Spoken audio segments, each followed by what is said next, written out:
Clap it. Yeah.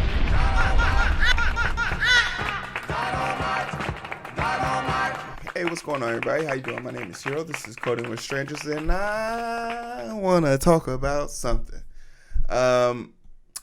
You know, the stock market is a beautiful place to be invested these days because the breadcrumbs of billionaires will definitely turn you into a millionaire. If you want to get invested, no pressure. There's my link.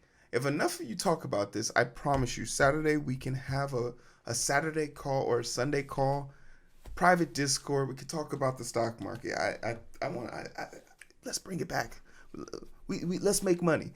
But the old saying in the stock market is, if the crumbs of a millionaire will make you, crumbs of a billionaire will make you a millionaire, the crumbs of a millionaire will make you a thousandaire. Is there such thing? I guess yeah.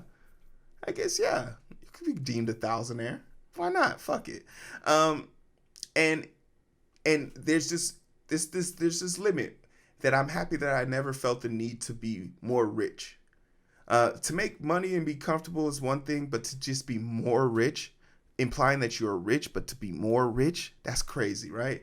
So what happens when one of the richest companies, Microsoft, sitting comfortably at the top of the stock market right now, decides to become more rich with what they got already? Microsoft at some point took on the responsibility of acquiring all of these companies and all of these gaming studios and promising that there wouldn't be a monopoly, which there was, promising that there would be, promising there wouldn't be any closures, and there was. And they did this while being at their best. So what does it mean when a company has to do something like this? And one is like not necessarily enough, because businesses are inherently made, and the way capitalism is designed is to keep making money. But what does that leave for us, the gamers, the users of their product? We lost 3 studios because of greed. How is that going to impact the gaming world, and what does that mean for us? Let's take a look. Microsoft Xbox shutdowns multiple studios, consolidates teams in cost-cutting move. May 7th, Microsoft, MSFT, Xbox is shutting down a number of gaming studios, including Arkane Austin, making the latest publisher to shut down studios, and signs of gaming slowdown. Studios such as Hi-Fi Rush, makers of Tango Gameworks, headquarters in Tokyo, and Canada-based Alpha Dog will also be closed, and some employees will be laid off. Matt Booty, head of Xbox Game Studios, said in a memo that was seen by Reuters on Tuesday. Xbox declined to comment when asked about the number of employees impacted by the layoffs. Growth in personal computing and console gaming is expected to remain below the pre-pandemic levels as gamers record fewer hours of playtime owing to weaker release schedules. Data from research firms Newzoo showed the representation of titles and resources is so that Xbox can invest deeply into the portfolio of games and new intellectual properties, according to Booty. So they're saying that they've done this because of 2 reasons. Because gaming hasn't peaked towards from pre-pandemic levels, which is crazy because the reason why gaming was so bad is because they didn't have gaming studios working on games. So how does closing more gaming studios help you make more games? Oh, here's the solution. We're going to use these closures to garner IPs that we're going to make, which sounds like a lot more of those half-baked Marvel games, those half-baked Arkham, Kill the Justice League games. Sounds a lot like a lot of these like play-to-win battle royale pachinko type games where you just scroll to the ends of your days, right? Those don't sound enthralling or anthropic or another. All we need is another Star Wars game. There's literally a Star Wars game that came out to such bad reviews. They took down the marketing for it to save on it because the budget was so bad.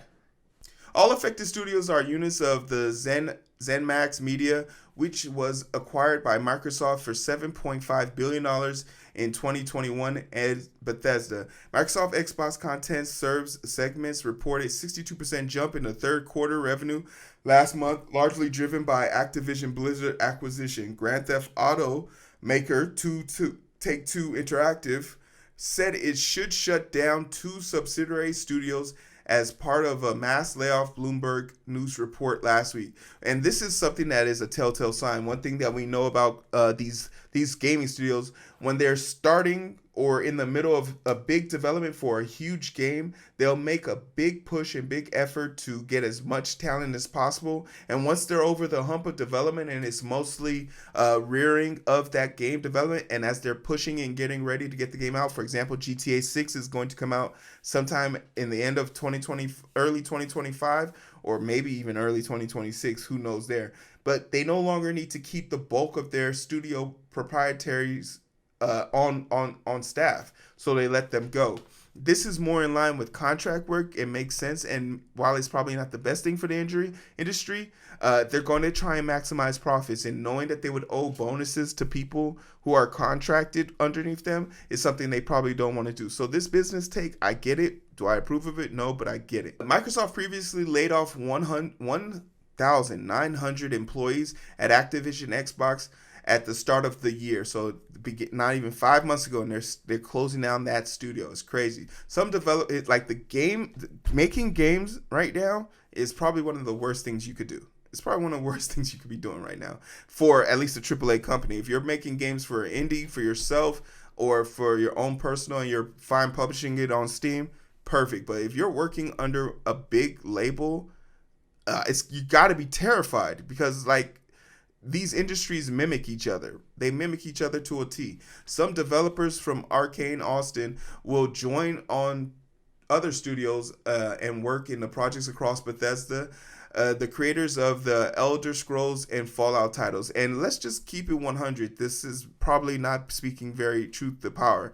The people they're talking about are upper management. They're not developers. They're going to be they're going to be stakeholders and leaders from previous departments who are just going to be now sharing leadership spaces in these new areas. So I don't see a lot of developer cross happening here. Services of the game for Redfall, made by Arkane, will continue to remain online for players, which is crazy, because if you bought the DLC and all of the props and perks that come with it, and you didn't get your cost for it, what do you do? And you'll probably say to yourself, I mean, what are you owed? You bought the game, they shut the game down. We remember, Microsoft made promises about what they're going to be owed and what you're going to get. Turns out, even then, when they first mentioned it, they didn't care. Microsoft, back in 2021, March 9th, 2021, when this article was dropped, Microsoft completes Bethesda acquisition and promise some Xbox and PC exclusives. In this article, they mentioned how they weren't going to shut down any of these studios. They weren't going to stop developing or stop any of the proceedings for it. And literally 3 years later, they're going back on it.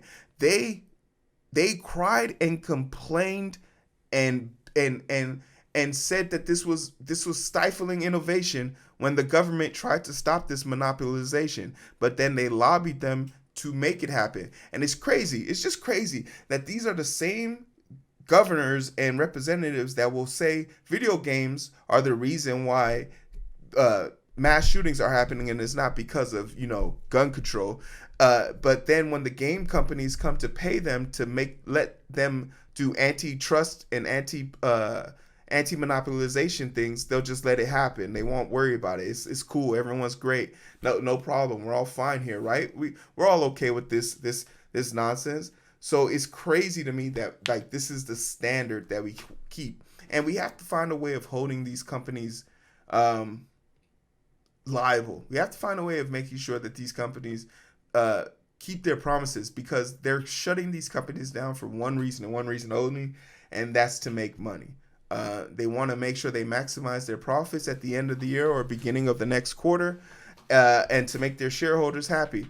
And as I see here, as a person that holds five full shares of them, I'd really, well, who am I kidding? I've never played an Xbox game. I think the only Xbox game I've ever played was Gears of War. And that's not enough. I think we owe something though to the people who have hundreds of thousands of, not hundreds of thousands, but thousands of dollars invested into their gaming from a console aspect. And this is what it's going to be like. And we have to stop this. And I'm just going to give you the precursor to the statement that's going to come in the near future.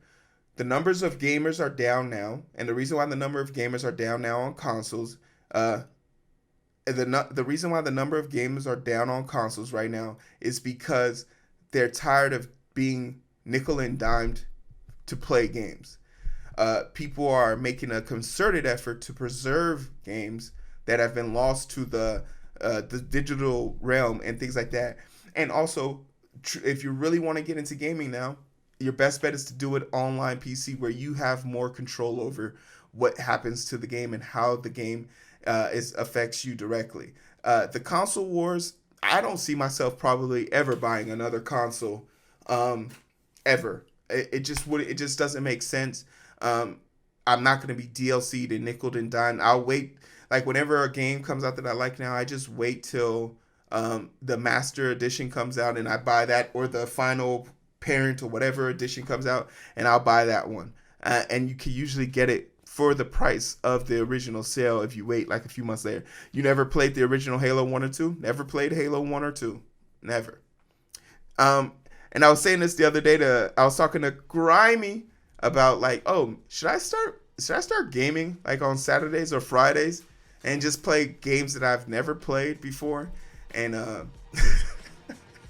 and he thought it would be a great idea. I've never played a Zelda game. I've never played any of those Link games. None of that stuff. So maybe I'll think about that. But I'm curious to know what you think. Like, when is enough? Like, how much money is too much? Who am I kidding? It's capitalism. It's never enough. It's America, baby. It's as apple pie. Making money is as apple pie as baseball. You feel me?